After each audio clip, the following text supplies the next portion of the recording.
हैं। चलिए ठीक। आज हम आपको इस क्लास में फिल्टर ट्रेड थ्योरी से चैप्टर 20 में जो है लेथ मशीन के बारे में मैं आपको आज समझाऊंगा।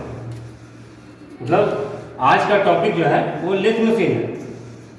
कल मैंने आपको आपके क्लास में ग्राइंडिंग के बारे में, ग्राइंडिंग मशीन के बारे में सभी चीज़ें आपकी कक्षाओं में बता दिया था और कल की क्लास वहीं ऑफ हो गई थी। कल ही मैंने आपको कह दिया था कि मैं आपको अगले दिन लेथ मशीन पढ़ाऊंगा। अक्सर आपके हाथों में नट बोल्ट होगा। नट बोल्ट तो जनरल चीज़ है और सबके घर में उपलब्ध है। आप उस चीज़ में सोचते भी होंगे कि इसके ऊपर जो चूड़ियाँ कटी, जो थ्रेड्स हैं, वो कैसे बनता होगा। आखिर दो पार्ट बोल्ट और नट को जब आपस में मैच करके चूड़ियों के ऊपर चढ़ाते हैं तो आसानी से घूमता हुआ फॉरवर्ड तरीके से करते हैं तो ऊपर चढ़ जाता है, बैकवर्ड तरीके से करते तो वो नीचे चला आता है, वो खुलता है। मतलब घड़ी की दिशा में घुमाइएगा, बोल्ट को हाथ में रख के घड़ी की दिशा में अगर नट को घुमाइएगा तो क्या होगा, वो चढ़ना शुरू हो जाता होगा, यानी वो उस पर घूमना शुरू हो जाता है और वो कसना शुरू कर देता है। जैसे ही हम उस नट को एंटी क्लॉक चलाना शुरू करते हैं, यानी घड़ी के विपरीत दिशा में चलाना शुरू करेंगे तो क्या होगा, वो आपका खुलना शुरू हो जाता है। तो उस पर जो चूड़ियाँ कटी होती है वो इसी मशीन से कटती हैं, लेथ मशीन से। समझे? आज मैं आपको लेथ मशीन के बारे में विस्तार पूर्वक समझाऊंगा। सबसे पहले मैं लेथ मशीन के परिचय यानी उसका इंट्रोडक्शन बताऊंगा। इंट्रोडक्शन के बाद लेथ मशीन के पुर्जे यानी पार्ट्स के बारे में, जितने तरीके से पार्ट्स उसमें कौन कौन पार्ट्स के क्या क्या यूजेज हैं, कहाँ से क्या उसका रिलेशन है, ये सब चीज। लेथ मशीन के टाइप्स। हम जानते हैं कि आधुनिक युग में एक मशीन से सारा काम नहीं किया जा सकता। वर्क के अकॉर्डिंग जैसा काम वैसी मशीन। अगर हमें हल्के फुल्के काम करने हैं तो बहुत बड़ी मशीनों से क्या मतलब, हम उसके लिए छोटी मशीनें ही रखते हैं। ठीक उसी प्रकार से अलग अलग वर्क के अकॉर्डिंग, अलग अलग ऑपरेशंस के अकॉर्डिंग, यानी अलग अलग जो हमारे कार्य का स्वरूप होता है उसके अकॉर्डिंग हम अलग अलग तरीके से लेथ का यूज करते हैं। तो वो हो गया आपका टाइप्स ऑफ लेथ। उस पर बढ़ती जाने वाली जो संक्रियाएं, ऑपरेशन को हम लोग संक्रियाएं कहते हैं, जो उस पर मशीनरी ऑपरेशन किया जाता है, ऑपरेट किया जाता है, यानी किसी प्रकार का काम किया जाता है, वो हमारा ऑपरेशन कहलाता है। उसके साथ ही हम लोग आपको बताएंगे कि लेथ मशीन पर बरती जाने वाली सावधानियां। पहला इंट्रोडक्शन, दूसरा पार्ट्स ऑफ लेथ, तीसरा जो है टाइप्स ऑफ लेथ मशीन और चौथा ऑपरेशन के साथ साथ बरती जाने वाली सावधानियां। सबसे पहले हम आते हैं इंट्रोडक्शन के ऊपर। जैसा कि इंट्रोडक्शन में मैंने लिखा भी है कि लेथ मशीन को हम टर्निंग मशीन भी बोलते हैं। लेथ मशीन को हम लोग टर्निंग मशीन बोलते हैं। टर्निंग मशीन कहने का मतलब है कि ये जॉब को सेंटर पर लेने के बाद जब इसमें मूवमेंट होता है क्लॉकवाइज और एंटी क्लॉकवाइज, जब जॉब घूमता है तभी हम इसको ऑपरेशन कर सकते हैं। टूल्स हमारा रेस्ट मोशन में होता है, यानी वो एक जगह पर स्थिर होता है टूल, और इसमें घूमता क्या है, जॉब घूमता है चक्र पे। ठीक है? तो लेथ मशीन का दूसरा नाम टर्निंग मशीन भी है। अब ये भी सोचने वाली बात है कि लेथ मशीन का पर्पस क्या है भाई इसका कारण। तो टर्निंग ऑपरेशन करने के लिए हम लेथ मशीन का यूज करते हैं। इसकी जरूरत क्यों पड़ती है? टाइम मैनेजमेंट के लिए, टाइम सेविंग के लिए, समय को बचाने के लिए हम इस मशीन का उपयोग करते हैं। अगर हम हाथों से इसका काम करेंगे तो काफी समय लगेगा और हैवी वर्क नहीं हो पाएगा। अगर कॉस्ट की बात करें तो लगभग 3 लाख से 5 लाख के बीच में इस मशीन की कीमत वर्तमान बाजार में अच्छी है अभी। ये एक शॉर्ट इंफॉर्मेशन था इंट्रोडक्शन के लिए। अब हम आते हैं दूसरे टॉपिक पे, पार्ट्स, लेथ मशीन के पार्ट्स। हम जानते हैं कि एक छोटा सा पेन भी है वो कई पार्ट पुर्जों से बना हुआ है। ये इसका क्लिप है, ये इसका ये मार्कर है, मार्कर का ये ढक्कन है और ये पूरा मार्कर है। इसमें भी देखिए ये जो पार्ट है ये अलग हो जाता है, इसके अंदर का होल अलग है, ये आपका इंक का जो सोखने के लिए जो दिया गया है ये भी अलग है, इसका पॉइंट अलग है। तो किसी भी चीज़ का निर्माण करने के लिए हमें अलग अलग पार्ट पुर्जों को जोड़कर बड़ी चीज़ें बनानी पड़ती हैं। तो ठीक इसी प्रकार जब तक इसके पार्ट के बारे में नहीं जानेंगे तो मशीन का ऑपरेशन कैसे करेंगे। तो ये पार्ट्स, लेथ मशीन का पार्ट्स में है एक हेड स्टॉक। अभी आप इसको समझ लीजिए, जब मैं वर्कशॉप में जाऊंगा लेथ मशीन के पास में, तब मैं उसके बारे में एक एक करके बताऊंगा कि ये कौन सा पार्ट है। ठीक है, आप अभी ये समझ लीजिए कि इतने तरीके के इनके पार्ट्स हैं। ये है हेड स्टॉक, दूसरा कैरिज, ठीक है, ये टेल स्टॉक है, हेड स्टॉक और टेल स्टॉक, ठीक है ना, 2 स्टॉक होते हैं, हेड स्टॉक और tell stock. Carriage, compound rest, cross slide. Slide का मतलब क्या होता है, खिसकाना, ठीक है। जैसे रेलवे की पटरी पर रेल जो है इंजन के थ्रू आगे धीरे धीरे खिसकती है, ठीक उसी तरीके से जो आपका क्रॉस स्लाइड है उस पर हम कंपाउंड रेस्ट, टेल स्टॉक को हम लोग स्लाइड करते हैं। क्विक चेंज गियर बॉक्स, नाम से ही पता चलता है कि बहुत जल्दी कुछ सेकंडों में हम गियर बॉक्स में गियर को चेंज कर सकते हैं, उसको बोलते हैं quick change gear box.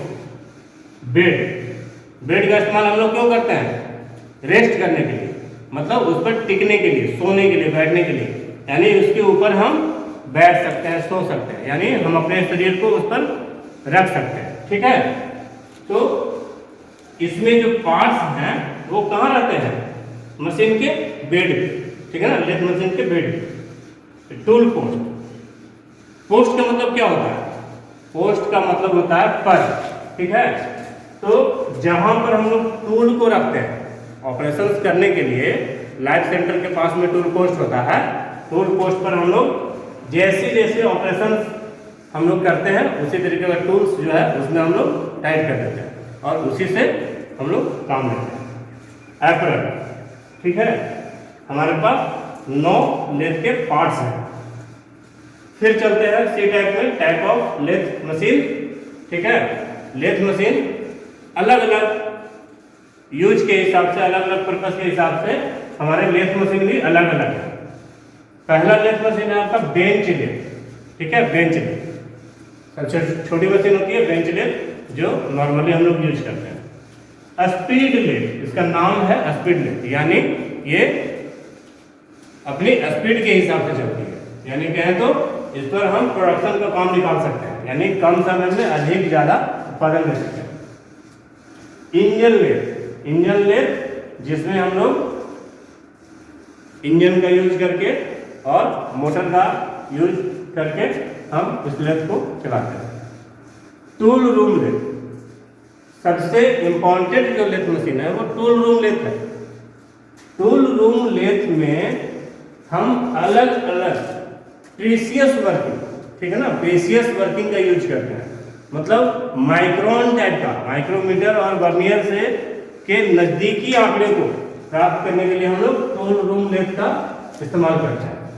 Capital lathe है, ऑटोमेटिक लेथ है, स्पेशल पर्पस लेथ, ठीक है, स्पेशल पर्पस लेथ यानी हम इन सभी से काम न करके एक्यूरेसी में काम करने के लिए, बहुत ही ज्यादा नियर अबाउट एक्यूरेसी, ठीक है ना, माइक्रोन, नियर अबाउट माइक्रोन के लिए हम लोग स्पेशल पर्पस लेथ का यूज करते हैं। अब लेथ में हम लोग को एक चीज और पढ़ना है टाइप्स में, लेथ मशीन के टाइप्स के बाद चक के बारे में, ठीक है। तो यहाँ पर हमने एक टॉपिक में दे भी दिया है, टाइप्स ऑफ चक। चक जो है, चक 7 प्रकार का होता है, ठीक है। मोस्टली हम लोग 3 तरह का चक यूज करते हैं मोस्टली वर्कशॉप में। 3 तरीके का चक यूज करते हैं, 3 जा चक, 4 जा चक और ये ड्रिल चक, ठीक है ना मोस्टली।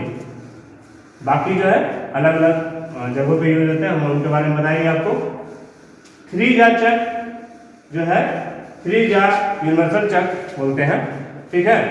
3 जा चक को हम लोग सेल्फ सेंट्रिक चक भी बोलते हैं। सेल्फ सेंट्रिक चक का मतलब एक जगह की लगाने से तीनों जो उसके गुटके हैं वो आपस में चलने शुरू हो जाते हैं, ठीक है। तो एक ही जगह से हम उसको ऑन मतलब कि घुमा के, ठीक है, उसको चाबी को लगा के और हम उसको खोल या कस सकते हैं एक जगह से करेंगे तो, ठीक है। इसलिए इसको 3 जा चक को हम लोग सेल्फ सेंट्रिक चक भी बोलते हैं, यानी सेल्फ सेंट्रिक। एक जगह किए और अपने आप तीनों जो चक है काम करना शुरू कर दिया। कॉम्बिनेशन चक, मैग्नेटिक चक, देखिए ये मैग्नेटिक चक जो है वो हम लोग छोटे छोटे पार्ट्स, ठीक है ना, छोटे छोटे पार्ट्स को पकड़ने के लिए यूज करते हैं मैग्नेटिक चक का। एयर और हाइड्रोलिक चक, 2 तरीके के चक है, एक ही में आ गया है, एयर और हाइड्रोलिक। एयर यानी क्या है, न्यूमेटिक, जो हवा के प्रेशर से किसी चीज को पकड़ता है, वो ग्रिप करता है, ठीक है। और यह है हाइड्रोलिक में हम लोग उसमें जो हाइड्रोलिक चक है उसके अंदर हम लोग एयर का प्रेशर न देकर उसमें ऑयल का प्रेशर देते हैं, ठीक है। ऑयल का प्रेशर, तेल का प्रेशर, ठीक है, उसके द्वारा प्रेशर बनाया जाता है, कंप्रेसर। कॉलेट चक, ये है ड्रिल चक। ड्रिल चक तो बताइए ये कॉमन है, 3 जा चक, 4 जा चक और ड्रिल चक। ड्रिल हम लोग देखे ही हैं, जो ड्रिल ड्रिल बिट से जोड़ने के लिए हम लोग ड्रिल चक का यूज करते हैं। 4 जा चक सेल्फ सेंट्रिक नहीं होता है, इसके अलग अलग जो चक हैं उनको अलग अलग जगह से टाइट करने पर ही ये जॉब को सेंटर पर लेता है, ठीक है। ये हो गया आपका चक। अब आते हैं सबसे लास्ट वाले चीज पर, operation and safety precaution. Operation, lathe पर किए जाने वाले क्रियाएं, मतलब कौन कौन सी हम उस पर अलग अलग क्रियाएं कर सकते हैं। जैसे प्लेन टर्निंग हो गया, टेपर टर्निंग हो गया। प्लेन टर्निंग क्या होगा, जिस पर हम लोग सीधा सीधा काम करते हैं। टेपर टर्निंग जो एंगल में ले जाते हैं, मतलब ऊंचाई से गहराई की तरफ, गहराई से ऊंचाई की तरफ, ठीक है, टेपर टर्निंग हो गया। फेसिंग हो गया, ये हो गया फेसिंग टर्निंग, ठीक है ना, प्लेन टर्निंग, फेसिंग, टेपर हो गया। पार्टिंग ऑफ का मतलब होता है कि एक बार वहीं से एक पॉइंट ले लिए और उस पर उसको 2-3 टुकड़ों में डिवाइड कर देना, यानी कट देना। जैसे हम लोग हैक्सा से काटते हैं ना, ठीक उसी तरीके से जो है पार्टिंग ऑफ करते हैं, मतलब उसको अलग कर देते हैं, करते करते अलग करते हैं। फॉर्म टर्निंग, रिलीविंग, रिमर के थ्रू करते हैं। डेड सेंटर में हम लोग रिमिंग टूल लगा के और होल में रिमिंग करते हैं। स्टेप टर्निंग, यानी स्टेप टर्निंग का मतलब हो गया कि इसका डाया हो गया 10 mm, फिर अगला का 15 mm, अगला का 20, यानी स्टेप बाय स्टेप, एक ही बार पूरी संक्रिया ना करके, पूरे ऑपरेशन ना करके, अलग अलग पार्ट में अलग अलग डायमेंशन, उसको बोलते हैं हम लोग स्टेप टर्निंग। इसेंट्रिक का मतलब हुआ आड़ा तिरछा। इसेंट्रिक का मतलब है आड़ा तिरछा, जिसका कोई सेंटर नहीं है। एक नदी का पत्थर देखते हैं ना, वो किसी तरीके का काम का नहीं रहा, ना उसको लंबाई में खींचिएगा ना गोलाई में, आपको पता ही नहीं चलेगा उसका एरिया कहाँ से लेना। वैसे जॉब को हम कहते हैं इसेंट्रिक, ठीक है। ग्रुप बनाना, यानी ग्रूविंग का मतलब होता है नाला, ठीक है ना। ग्रुप मतलब जैसे नाला देखा ना, 3 तरफ का चैनल होता है, उसको ग्रुप बोलते हैं। ग्रुप मतलब उसमें हम लोग की के थ्रू कीवे और ग्रूविंग सेम होता है। नर्लिंग टूल्स यूज करके हम नर्लिंग ऑपरेशन को पूरा करते हैं। नर्लिंग एक ऐसा टूल है जो भारी या वैसे जगह पर उस ऑपरेशन को किया जाता है जो पकड़ बनाने का काम करता है, ठीक है ना। ये पकड़ बनाने का काम करता है नर्लिंग टूल। जैसे माइक्रोमीटर का जो थिम्बल होता है उसके ऊपर नर्लिंग लगा हुआ होता है। नर्लिंग क्यों रहता है, इसी के कारण हम उसको आराम से उसको आगे पीछे कर सकते हैं, पकड़ सकते हैं। पकड़ बनाने के लिए नर्लिंग किया जाता है। फिर है ड्रिलिंग। ड्रिलिंग आप लोग जानते ही हैं, जैसे हम आपको ड्रिल चक के बारे में बताए थे, तो ड्रिलिंग भी कर सकते हैं। डेड स्टॉक में ड्रिल टूल लगा के लाइफ सेंटर पे जो जॉब है उसमें हम सेंट्रिक करके और ड्रिल कर सकते हैं। ठीक है। बोरिंग, बोरिंग भी कर सकते हैं। पहले ड्रिल होता है, ड्रिलिंग के बाद बोरिंग होता है। ठीक है ना। बोरिंग ऑपरेशन ऐसा है कि ड्रिलिंग के होल को थोड़ा सा और ज़्यादा इम्प्रूव करने के लिए हम बोरिंग करते हैं। ठीक, ये था आपका ऑपरेशन।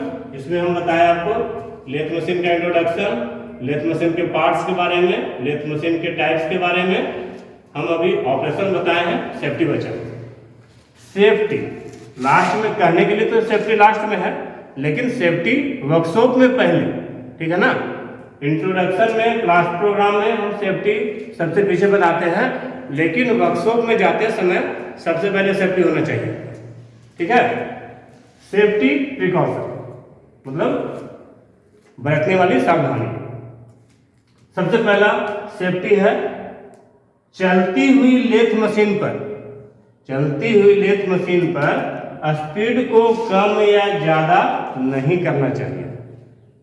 ऐसा ना हो कि चलते हुए लेथ मशीन पे हम स्पीड को कंट्रोल करने के लिए कभी ज्यादा कभी कम, कभी ज्यादा कभी कम, तो क्या होगा, गियर खराब हो जाएगा। ठीक है ना, टूट भी सकता है हाई स्पीड में चेंज करिएगा। उसके लिए क्या करना चाहिए कि मशीन को पहले बंद करना चाहिए, बंद करने के बाद ही स्पीड को बदलना चाहिए। समझे। चलती हुई लेथ मशीन पर स्पीड को कम या ज्यादा नहीं करना चाहिए। मशीन बंद होने के बाद ही स्पीड चेंज करें। दूसरा है लेथ पर काम करते समय हाथ में अंगूठी या घड़ी नहीं पहनना चाहिए, क्योंकि वो मेटालिक चीज है और आपका ध्यान क्या होगा, अपने अंगूठे के ऊपर होगा। पता चला कि यहाँ ढीला हुआ, आप हाथ उधर किए हुए हैं, पता चला कि हाथ गया तो हाथ भी खत्म। ठीक है ना, उंगली कट जाएगा। क्योंकि भाई वो मशीन जो है, वो मशीन जब लोहे को काट सकता है तो आप उसके जगह पर जो रखिएगा उसे को नुकसान पहुंचाएगा। ठीक है ना। ये आपका लेथ मशीन पे काम करते समय हाथ में उंगली या अंगूठी या घड़ी को नहीं पहनना चाहिए। उसको अंगूठी नहीं पहनना चाहिए, घड़ी नहीं पहनना चाहिए, कड़ा नहीं पहनना चाहिए, कोई जो धागा हम लोग बांधते हैं हाथ में वो भी नहीं होना चाहिए। कब क्या किस स्थिति में कैसा नुकसान पहुंचे वो कहा नहीं जा सकता। तीसरा है लेथ मशीन पर ऑपरेशन करते समय जो चिप्स होता है, जो बुरादे होते हैं, उसको हाथ से कभी साफ नहीं करना चाहिए, क्योंकि उसमें शार्पनेस होता है। शार्पनेस होने से क्या होगा कि आपके हाथों को लगेगा और वो तुरंत आपको नुकसान पहुंचा सकता है। लास्ट है लेथ ऑपरेशन। लेथ ऑपरेशन के समय एप्रन जो है वो ढीला नहीं पहनना चाहिए, क्योंकि एप्रन हमारी सुरक्षा के लिए है। अगर हम उसको ढीला पहनेंगे तो क्या होगा, वहां पर लूज होगा और वो जो लाइफ सेंटर है, ठीक है ना, लाइफ सेंटर के पास में उसके फीते बच सकते हैं या वो लूज होगा तो वो जहाँ वहां आके फंस सकता है। फंसने के बाद क्या होगा, हाई स्पीड होने की वजह से वो आपको अंदर खींच सकता है, उससे आपका काफी नुकसान हो सकता है। ठीक है। तो अभी हम थ्योरी में ये बता दिए। जब हम वर्कशॉप में चलेंगे तो वर्कशॉप में आपको अच्छे तरीके से एक एक पार्ट के बारे में क्या क्या ऑपरेशन प्रोवाइड होगा, ठीक है ना, लेथ मशीन का टाइप, उसमें बताया सेफ्टियां के बारे में हम लोग वहां पर नीचे में करेंगे।